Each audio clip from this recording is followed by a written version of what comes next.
എല്ലാ മാന്യപ്രേക്ഷകർക്കും പെൺമയിലേക്ക് സ്വാഗതം. ഇന്നത്തെ പെൺമയിൽ നമുക്കൊപ്പം അതിഥിയായിത്തിയിരിക്കുന്നത് PWD നിന്ന് റിട്ടയർ ചെയ്ത ചന്ദ്രമതി ചേച്ചിയാണ്. ചന്ദ്രമതി ചേച്ചിക്ക് പെൺമയിലേക്ക് സ്വാഗതം. നമസ്കാരം.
മറ്റെല്ലാ സ്ത്രീകളും ഒതുങ്ങിക്കൂടുന്ന റിട്ടയർമെന്റ് ലൈഫിൽ അലങ്കാര മത്സ്യകൃഷി എന്ന വേറിട്ട പാത പിന്തുടർന്നുകൊണ്ട് നമുക്കെല്ലാവർക്കും പ്രചോദനവും മാതൃകയുമാവുകയാണ് ചന്ദ്രമതി എന്ന വീട്ടമ്മ.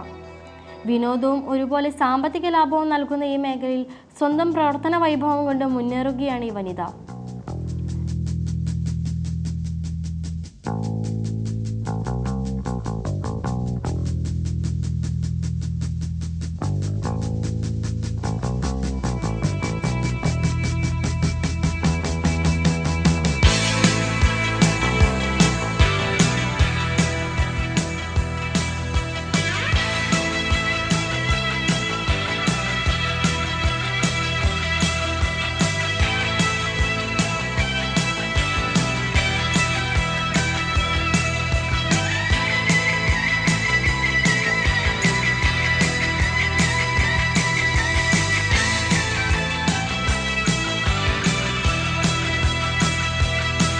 എങ്ങനെയാണ് ചേച്ചിക്ക് ഈ അലങ്കാര മത്സ്യം വളർത്തലിനോടുള്ള താല്പര്യം ഉണ്ടാവുന്നത്? ഞങ്ങൾ ചെറുപ്പകാലത്ത് തന്നെ പുഴയുടെ തീരത്ത് ജീവിക്കുന്നവരാണ്.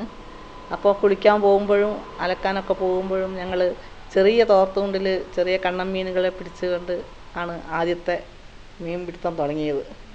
പിന്നെ വിദ്യാഭ്യാസമൊക്കെ കിട്ടി വലുതായി കല്യാണമൊക്കെ കഴിഞ്ഞപ്പോൾ പിന്നെ അതിനോടുള്ള നേരം കിട്ടിയില്ല എന്നുള്ളതാണ് വാസ്തവം. പക്ഷേ എന്നാലും മനസ്സിനുള്ളിൽ മത്സ്യങ്ങളെ കാണുമ്പോൾ നമ്മൾ TV ഒക്കെ കാണുമ്പോൾ national geographic channel, animal planet എന്നിവയിലാണ് ഞാൻ പ്രധാനമായിട്ടും നോക്കാറുള്ളത്. അങ്ങനെ ഇപ്പോൾ റിട്ടയർമെൻ്റ് ആയപ്പോൾ എനിക്ക് വീണ്ടും ആ പഴയ ആഗ്രഹം തുടങ്ങിയാലോ എന്ന ആലോചനയായി. പിന്നെ അതിലേക്ക് തീർത്തും മുന്നോട്ട് വന്നതാണ്. ചേച്ചി എത്ര വർഷമായിട്ട് ഈ മീൻ വളർത്തൽ തുടങ്ങുന്നു? ഞാൻ ഏകദേശം 10 വർഷമായി റിട്ടയർ ചെയ്ത ശേഷം ഇതിൽ തുടങ്ങിയിട്ട്. ഏറ്റവും കൂടുതൽ ചേച്ചിയെ സപ്പോർട്ട് ചെയ്യുന്നത് ആരാണ്? എൻ്റെ ഫാമിലി, ഹസ്ബൻഡാണ് ഏറ്റവും കൂടുതൽ സപ്പോർട്ട് ചെയ്യുന്നത്. മക്കൾക്കെല്ലാം ഇതിനോട് താല്പര്യമുണ്ടോ? മക്കൾക്ക് താല്പര്യമുണ്ട്, എന്നാലും അവരുടെ ഫീൽഡ് വ്യത്യാസമാണെങ്കിലും അവർക്ക് ഇത് വന്നിട്ട് അവരിവിടെ ഇല്ല. അവർ വരുമ്പോഴൊക്കെ ഇവർക്ക് വലിയ താല്പര്യമാണ് ഈ ഫാം കാണാനും എന്തുണ്ട് അതിനെപ്പറ്റി അന്വേഷിക്കാനൊക്കെ അവരെ കുട്ടികൾക്കും. ഇപ്പോൾ എത്ര ടൈപ്പ് മീനുകളാണ് ഇവിടെ വളർത്തുന്നത്? ഇവിടെ പ്രധാനമായും ഞാൻ ഏഞ്ചലാണ് ചെയ്യുന്നത്. എന്നാൽ അതിൻ്റെ കൂടെ ഗപ്പി, പ്ലാറ്റി, മോടി, പിന്നെ റെഡ് സോട്ടയിൽ, പിന്നെ ഫൈറ്റർ അതൊക്കെ ചെയ്യുന്നുണ്ട്. അപ്പോൾ ഈ മീനിൻ്റെ ഫുഡൊക്കെ ഇവിടെ പുറത്തുനിന്ന് ഷോപ്പിൽ നിന്ന് വാങ്ങുന്നതാണോ അല്ലെങ്കിൽ നിങ്ങൾ ഇവിടെ വെച്ച് തന്നെ പ്രിപ്പയർ ചെയ്യുന്നതാണോ? ചില ഫുഡൊക്കെ ചെറിയ കുട്ടികൾക്കുള്ളതൊക്കെ ഞാൻ ഇവിടെ ഉണ്ടാക്കുകയാണ് ചെയ്യുന്നത്. എന്നാൽ വലിയ മീനുകൾക്കുള്ളതൊക്കെ ആദ്യം ഉണ്ടാക്കിയിരുന്നു. പക്ഷേ ഇപ്പോഴും അതത്ര ഒരു ഇതായിട്ട് തോന്നിയിട്ടില്ല. അതുകൊണ്ട് അധികം ഷോപ്പിൽ നിന്ന് വാങ്ങുന്നതാണ് കൊടുക്കുന്നത്. ഇതിൻ്റെ മാർക്കറ്റിംഗ് ഒക്കെ വീട്ടിൽ വെച്ചിട്ടാണോ അല്ലെങ്കിൽ ഷോപ്പുകൾ വഴി നിങ്ങൾ കൊണ്ടു ചെല്ലുന്നതാണോ? മാർക്കറ്റിംഗ് ഒരു പ്രശ്നം തന്നെയാണ്. എന്നാലും ഇവിടെ ചെറിയ കുട്ടികൾ വന്നിട്ട് അവരാണ് ഇപ്പോൾ ഇതിൻ്റെ ആകെ ഉള്ള ഒരു പിന്നെ മുന്നോട്ട് വരുന്ന കുട്ടികൾ. പക്ഷെ അവർ വലുതായി കഴിഞ്ഞാൽ അവർക്ക് ഇതിനോട് ചിലപ്പോൾ ഇൻട്രസ്റ്റ് ഉണ്ടാവില്ല. പഠിത്തമായിട്ട് അവരങ്ങനെ മുന്നോട്ട് പോകും. പിന്നെ ഷോപ്പിലുള്ള ആളുകൾ കേട്ടറിഞ്ഞ് വന്നിട്ട് ഇവിടെ വന്നിട്ട് വാങ്ങിച്ചുകൊണ്ട് പോകും. പിന്നെ കൂടുതലുണ്ടെങ്കിൽ ഞാൻ ഷോപ്പിലേക്ക് ആവശ്യമുണ്ടെങ്കിൽ അവർ വിളിച്ച് പറഞ്ഞാൽ അവിടെ കൊണ്ടു കൊടുക്കും. ഗവൺമെൻറ്റിൻ്റെ എന്തെങ്കിലും സഹായം നിങ്ങൾക്ക് ഇതിൽ നിന്ന് ലഭിക്കുന്നുണ്ടോ? MPDA എന്നൊരു കേന്ദ്ര ഗവൺമെൻറ്റിൻ്റെ ഒരു സ്ഥാപനം ഞങ്ങൾക്ക് ഇതിൽ സബ്സിഡി തന്നിട്ടുണ്ട്. ഇത് 4 ലക്ഷം രൂപേൻ്റെ അടുത്ത് അവർ പിന്നെ തുടങ്ങിയാൽ ആ പകുതി അവർ സബ്സിഡിയാണ്. അങ്ങനെ കോഴിക്കോട് കുറേ പേര് അതിൽ ചെയ്യുന്നുണ്ട്. അതിൽ പേടി ഞാൻ ആണ് ചെയ്യുന്നത്. പിന്നെ ഇപ്പം കുറേ പേര് ചെയ്യുന്നുണ്ട്. ആദ്യം തുടങ്ങിയത് ഞാൻ തന്നെയാണ്. ഇപ്പോൾ നമ്മുടെ കോഴിക്കോട് മീനുകളുടെ പലതരത്തിലുള്ള എക്സിബിഷൻസും വരുന്നുണ്ട്. അങ്ങനെയുള്ള എക്സിബിഷൻസിലൊക്കെ ചേച്ചി പങ്കെടുക്കാറുണ്ടോ? ഇല്ല, ഞാൻ സ്റ്റാളായിട്ട് എക്സിബിഷനിൽ പങ്കെടുത്തിട്ടില്ല. പക്ഷേ ഇവിടുന്ന് പലരും സ്റ്റാളുള്ളവർ ഇവിടുന്ന് മത്സ്യം വാങ്ങിക്കൊണ്ടുപോയിട്ട് അവിടെ സ്റ്റാളിൽ എക്സിബിറ്റ് ചെയ്യലുണ്ട്. ഞാൻ സ്വന്തമായിട്ട് ചെയ്തിട്ടില്ല. പിന്നെ എന്തുകൊണ്ടാണ് നമ്മുടെ ന്യൂ ജനറേഷനിലെ കുട്ടികൾ ഈ ഒരു മത്സ്യം വളർത്തലിനോടുള്ള താല്പര്യം കാണിക്കാത്തത്? എന്തുകൊണ്ടാണ് അവരിതൊരു സ്വയം തൊഴിലായിട്ട് മുന്നോട്ട് കൊണ്ടുപോകാനായിട്ട് ഇഷ്ടപ്പെടാത്തത്? അത് പറഞ്ഞാൽ ഇപ്പം പുതിയ ന്യൂ ജനറേഷൻ എന്നൊക്കെ പറഞ്ഞാൽ അവർക്ക് കമ്പ്യൂട്ടർ, ഇലക്ട്രോണിക്സ്, ഡോക്ടർ, എഞ്ചിനീയർ അങ്ങനെയുള്ള ഒരു ഇതിലാണ് അവരുടെ ഫീൽഡ്. ഈ മീൻ വളർത്തുക എന്ന് പറഞ്ഞാൽ അതിലേക്ക് തന്നെ മാനസികമായിട്ട് തയ്യാറെടുപ്പുള്ള, അല്ലെങ്കിൽ അതിന്ന് വേറെ ജോലി കിട്ടിയാലും പോവാത്ത, അതിനോട് മാത്രം താല്പര്യമുള്ള ആളുകൾക്ക് തന്നെ ഇത് പറ്റുള്ളൂ. കാരണം കുറേ ഫാമൊക്കെ ഉണ്ടാക്കി വെച്ചിട്ട് നമുക്ക് പുതിയൊരു ജോലി കിട്ടി നമ്മളതിലേക്ക് പോയാൽ ഇതിൻ്റെ കാര്യം ഒന്നും ആരും നോക്കാനുണ്ടാവില്ല. കൂടാതെ പിന്നെ ഇതിന് ഒരു കമ്പ്യൂട്ടർ എഞ്ചിനീയർ എന്ന് പറയും പോലെ ഒന്നും ഒരു മീൻ വളർത്തുകാരനാണെന്ന് പറയുമ്പോൾ അതിൻ്റെ ഉള്ളൊരു സ്റ്റാൻഡേർഡ് ഇല്ലെന്നാണ് എനിക്ക് തോന്നുന്നത്. അതുകൊണ്ടായിരിക്കും മിക്കവാറും ആൾക്കാർ. പിന്നെ വെള്ളം, സ്ഥലം ഇതൊക്കെ ഇതിനാവശ്യമാണ്.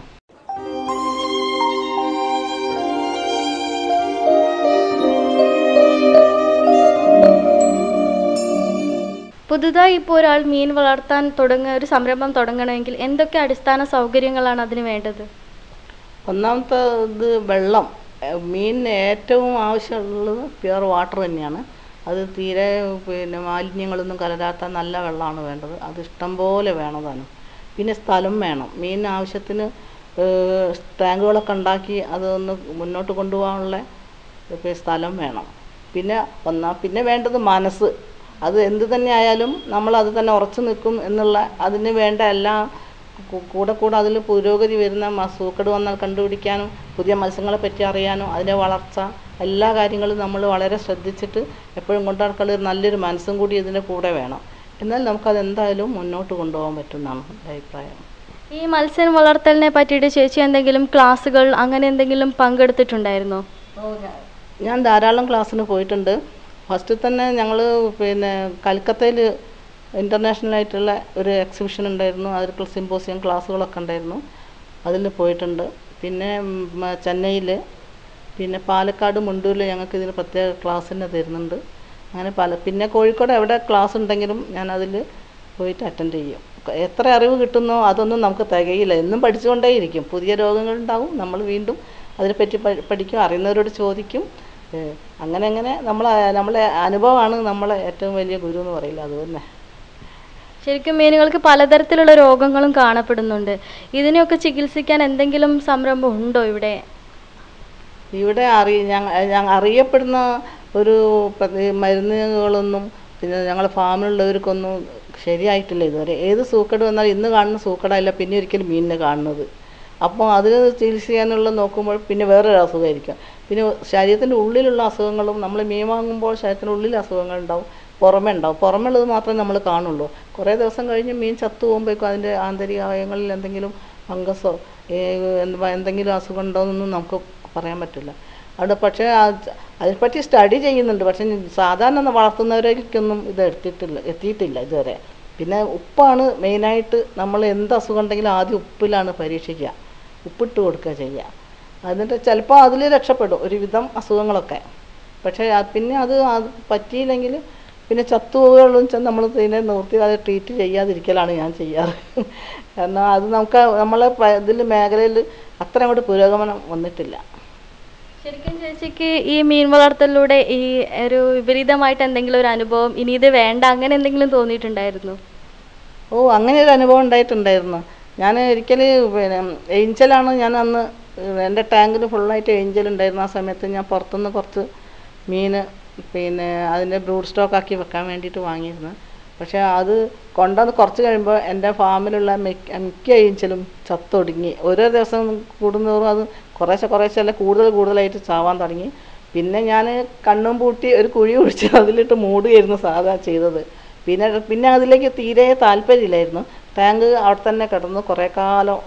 പിന്നെ എൻ്റെ ഫ്രണ്ട്സൊക്കെ പറഞ്ഞു അങ്ങനെ ചെയ്യാൻ പറ്റില്ല, നിങ്ങൾക്ക് അറിയുന്ന ജോലിയല്ലേ, നിങ്ങളങ്ങനെ ഇട്ടരുത് ചെയ്ത് പറഞ്ഞ് അവരൊക്കെ കൂടി എൻകറേജ് ചെയ്തപ്പോൾ ഞാൻ മെല്ലെ സാവധാനത്തിൽ മനസ്സോടെ തുടങ്ങി. ടാങ്കെല്ലാം കുമ്മായം തേച്ചെല്ലാം വൃത്തിയാക്കി കഴുകി കുറേ കാലം വെച്ച ശേഷം ചെറിയ ഗപ്പിന്ന് തുടങ്ങി. പിന്നെ ഇപ്പോൾ ഏഞ്ചൽ വീണ്ടും തുടങ്ങിയിട്ടുണ്ട്. ചേച്ചിയുടെ ഈ മീൻ വളർത്തൽ കണ്ട് ഇവിടുന്ന് നെയ്ബേഴ്സോ റിലേറ്റീവ്സോ അങ്ങനെ എന്തെങ്കിലും പുതിയതായിട്ട് തുടങ്ങിയിട്ടുണ്ടോ? പലരും എൻ്റെ അനിയത്തി മീൻ വളർത്തുന്നതിൽ താല്പര്യമുള്ളവളാണ്. പിന്നെ എൻ്റെ വീട്ടുകാരൊക്കെ അവർക്കൊക്കെ കുട്ടികളെ കൂട്ടിക്കൊണ്ടുവന്ന് അവർ ഫാം കാണാനും വരും. അവർ മീൻ വാങ്ങിക്കൊണ്ടുപോകും. അവർക്ക് എല്ലാവർക്കും താല്പര്യമുണ്ട്. എല്ലാവരും ഇതിനെപ്പറ്റി അന്വേഷിക്കലുണ്ട്. പക്ഷേ ഓരോരുത്തരും ഓരോരോ ഫീൽഡിലായതുകൊണ്ട് അവർക്കൊന്നും എല്ലാം ഇട്ടെറിഞ്ഞ് ഇതിലേക്ക് ഇങ്ങോട്ട് വരാനുള്ള ഇതില്ല. വീട്ടിലൊക്കെ അക്വേറിയം വെക്കുക, കുറച്ച് പോണ്ട് ഉണ്ടാക്കുക, അതിലൊതുങ്ങും അവരെ ഇൻട്രസ്റ്റ്. ഈ മത്സ്യങ്ങളുടെ ബ്രീഡിങ് ഇവിടെ നിന്ന് തന്നെയാണോ ചെയ്യാറ്? ബ്രീഡിങ് നടത്താറുണ്ടോ? എങ്ങനെയാണ് അപ്പോൾ ഏഞ്ചലിനെയൊക്കെ നിങ്ങൾ ഇവിടുന്ന് ചെയ്യുന്നത്? മത്സ്യങ്ങൾ ഞാൻ ഇവിടുന്ന് ബ്രീഡ് ചെയ്യിക്കുകയാണ് ചെയ്യുന്നത്, ഏഞ്ചലെല്ലാം. ഈ ഫാമിലുള്ള മത്സ്യങ്ങളെയൊക്കെ ചേച്ചി എവിടെ നിന്നാണ് വാങ്ങിച്ചു കൊണ്ടുവരുന്നത്? ബ്രൂഡ് സ്റ്റോക്ക് ആക്കാൻ വേണ്ടിയിട്ട് ഞാൻ പിന്നെ ഞങ്ങൾ 1-2 ഫ്രണ്ട്സ് ഉണ്ട്. ഓഫ്ഡ എന്ന് പറഞ്ഞിട്ട് MPDAൻ്റെ ഒരു ഇത് തന്നെയാണ്, സ്ഥാപനം തന്നെയാണ്. അതിൽ നിന്ന് വാങ്ങും. പിന്നെ അടുത്ത ടൗണിൽ നിന്ന് വിശ്വസിക്കാവുന്ന അല്ലെങ്കിൽ നമ്മൾ ഫാം നടത്തുന്ന ആരിൽ നിന്ന് വാങ്ങിക്കൊണ്ടുവന്നിട്ട് നമ്മൾ ഇവിടെ വെച്ചിട്ട് പിന്നെ ബ്രീഡ് ചെയ്യിക്കുകയാണ് ചെയ്യുന്നത്.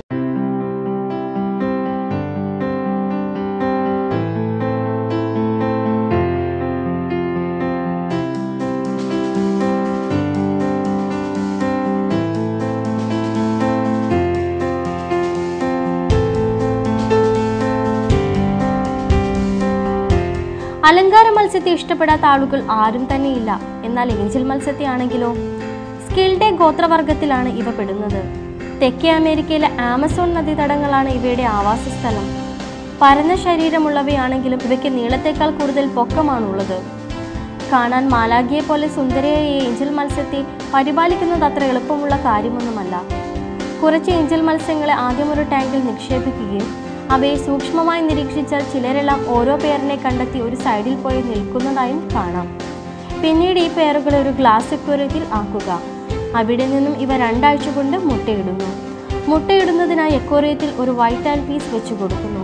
ഈ ടൈൽ പീസിൽ വന്നാണ് ഇവ മുട്ടയിടുന്നത്. ഈ മുട്ടയെ മെത്തിലിൻ ബ്ലൂ മെഡിസിൻ 2-3 ഡ്രോപ്പ് ഒഴിച്ച് ഗ്ലാസ് അക്വേറിയത്തിൽ ഇവയെ മാറ്റുന്നു. ഇവിടെ നിന്നും 7 ദിവസം കഴിയുമ്പോഴേക്കും മുട്ട വിരിഞ്ഞ് നീന്തി തുടങ്ങുന്നു.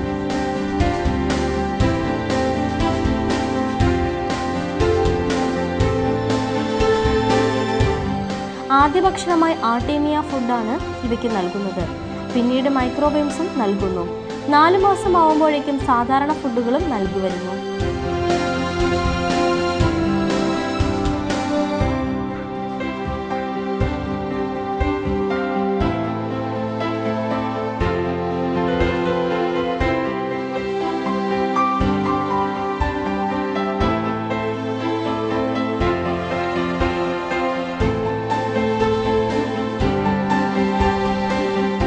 ഒരു വർഷം വരെയാണ് സാധാരണ പേറുകൾ മുട്ടയിടുന്നത്.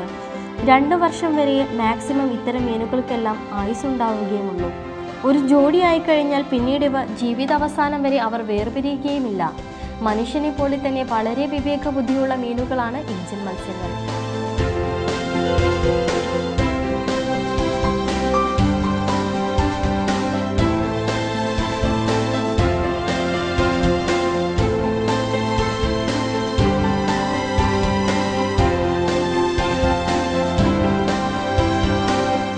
ഏഞ്ചൽ മത്സ്യത്തിൻ്റെ ഭക്ഷണമുണ്ടാക്കുന്ന ആർട്ടേമിയ എന്ന രീതിയാണിത്. 1 ലിറ്റർ വെള്ളത്തിലേക്ക് 35 ഗ്രാം കല്ലുപ്പ് ചേർത്ത് ഇളക്കുക. അതിലേക്ക് ആർട്ടേമിയ സിസ്റ്റ് ഇടുക. ഇതിന് നന്നായി എയറേഷൻ കൊടുക്കുക. 24 മണിക്കൂർ കഴിഞ്ഞാൽ ഈ സിസ്റ്റ് വിരിയുകയും വളരെ ചെറിയ ജീവികളായി ഇവ നീന്തി നടക്കുന്നതായും കാണാം. ഇതിനുശേഷം എയറേഷൻ മാറ്റിവെക്കുക. കുറച്ച് സമയം കഴിഞ്ഞാൽ റെഡ് കളറുള്ള ആർട്ടേമിയ നീന്തി നടക്കുന്നതായി കാണാം. ഇതാണ് മുട്ട വിരിഞ്ഞ ഏഞ്ചൽ മത്സ്യത്തിന് നൽകുന്നത്. ഇതിനായി ഒരു പീസ് സ്ക്രീൻ പ്രിന്റ് തുണിയിൽ അരിച്ചെടുത്തതിനു ശേഷം ട്യൂബ് വഴി മത്സ്യക്കുഞ്ഞുങ്ങൾക്ക് നൽകുന്നു. അടുത്ത സ്റ്റേജിൽ കൊടുക്കുന്ന ഭക്ഷണമാണ് മൈക്രോവേവ്സ്. ബ്രെഡിൽ നിന്നാണ് ഇത് ഉണ്ടാക്കുന്നത്.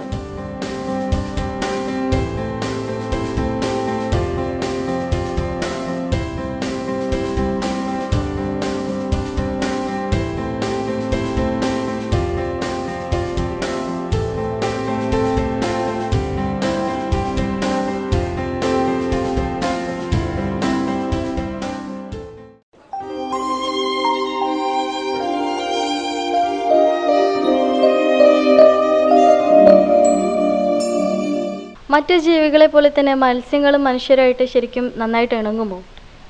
മത്സ്യങ്ങൾ നന്നായിട്ട് ഇണങ്ങും. നമ്മൾ അവരെ ഫുഡ് കൊടുക്കുന്ന സമയമാകുമ്പോൾ അവർ നമ്മൾ കാലച്ച കേട്ട് നിന്ന പോലെ അവിടെ നിൽക്കും. എങ്ങോട്ടാണ് നമ്മൾ നീങ്ങുന്നത് വെച്ചാൽ ആ ഭാഗത്തേക്ക് നീങ്ങും. അവർ ശരിക്കും ഫുഡ് കൊടുക്കുന്ന ആ സ്ഥലത്ത് റെഡിയായിട്ട് നിൽക്കും ആ സമയമാകുമ്പോഴേക്കും.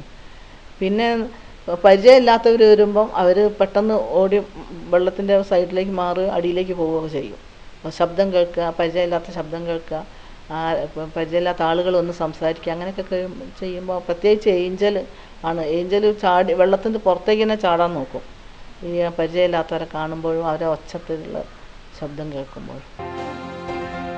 ഏഞ്ചൽ മത്സ്യങ്ങളെ കൂടാതെ പല വർഗത്തിൽപ്പെട്ട ഗപ്പികളും ഇവിടെയുണ്ട്. Moscow blue, half black, golden, cobra തുടങ്ങിയ വർഗത്തിലുള്ള ഗപ്പികളാണ് ഇവിടെ കാണുന്നത്.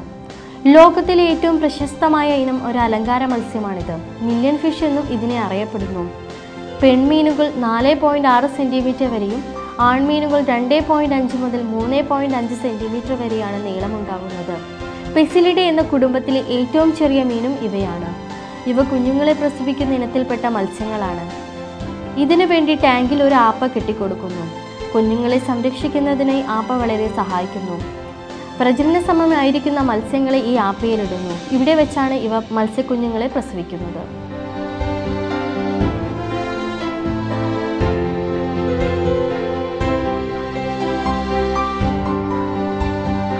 ആദ്യമായി നമ്മളിപ്പോൾ ഒരു സിമൻറ്റ് ടാങ്ക് ഉണ്ടാക്കുകയാണെങ്കിൽ അതിൽ നിന്ന് നേരിട്ട് നമുക്ക് മത്സ്യങ്ങൾ അതിലേക്ക് ഇടാൻ കഴിയുമോ? ഒരിക്കലും അങ്ങനെ ചെയ്യാൻ പാടില്ല. കാരണം മുമ്പൊരിക്കലും എനിക്ക് അങ്ങനെ ഒരു അബദ്ധം പറ്റിയിട്ടുണ്ട്. സിമൻറ്റ് ടാങ്ക് ഉണ്ടാക്കിയ ശേഷം ഞാൻ ആവേശം കൊണ്ട് കുറച്ച് ഗപ്പീനെ നേരത്തെ കൊണ്ടിട്ടു. പിറ്റേന്ന് തന്നെ അത് ചത്തു മലച്ചു. പിന്നെയാണ് അന്വേഷിച്ചപ്പോഴാണ് അത് നമ്മൾ ചാണകവെള്ളം നിറച്ച് വയ്ക്കണം.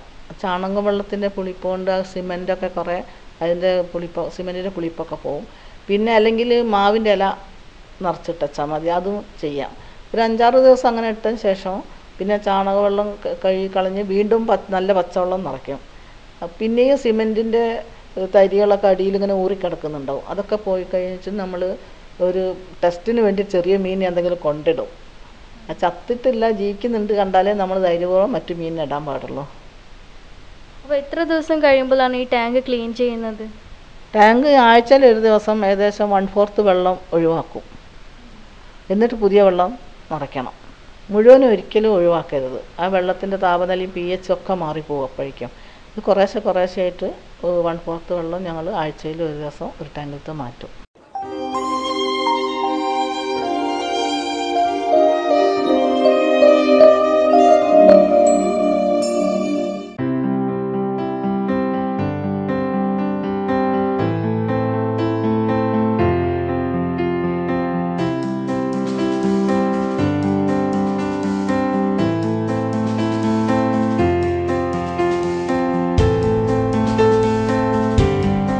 ഇവിടെ കാണുന്ന മറ്റു പലതരത്തിലുള്ള മത്സ്യങ്ങളാണ് red short tail, platy, Mickey Mouse, sunset തുടങ്ങിയവ.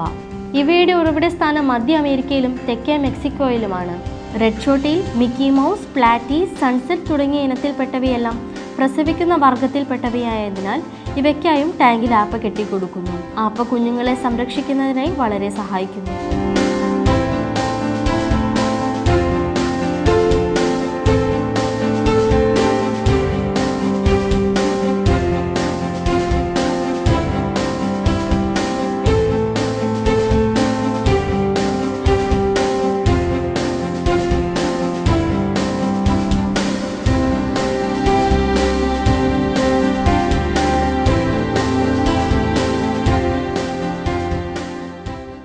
ഈ മീനിനെ വളർത്തുന്നത് ശരിക്കൊരു സ്വയം തൊഴിലായിട്ടാണോ ചേച്ചി എടുക്കുന്നത്, അല്ലെങ്കിൽ ഒരു വിനോദത്തിന് വേണ്ടി മാത്രമാണോ? ഇതിൽ നിന്നും ചേച്ചിക്ക് വല്ല ലാഭവും ലഭിക്കുന്നുണ്ടോ? തീർച്ചയായിട്ടും ലാഭം ലഭിക്കും. നമ്മളത് അതിൻ്റേതായ രീതിയിൽ മുന്നോട്ട് കൊണ്ടുപോവുകയാണ്. നല്ല ലാഭമുള്ള ഒരു പരിപാടിയാണ്. പിന്നെ പലരും ഇത് ഉപജീവന മാർഗമായിട്ട് എടുക്കുന്നുണ്ട്. ഇപ്പോൾ നല്ല മീനിനൊക്കെ നല്ല വില ഉണ്ട്. പക്ഷെ അതിൻ്റെ ഫുഡിൻ്റെ വിലയും അതുപോലെ തന്നെ കൂടുന്നുണ്ട്. പക്ഷേ ഞാനിത് ആദ്യമായിട്ട് ഒരു ഹോബി എന്ന നിലയിലാണ് എടുത്തത്. പിന്നെയാണ് കുറച്ച് ബിസിനസ്സായിട്ട് ഇതിൻ്റെ കുറച്ച് ലാഭം ഉണ്ടാക്കുന്ന തരത്തിൽ ഇതിലേക്ക് പ്രവേശിച്ചത്. അപ്പോൾ ഇതൊരു സാമ്പത്തികമായിട്ട് നല്ല നേട്ടം ഉണ്ടാക്കുന്ന ഒരു പ്രവൃത്തി തന്നെയാണ്.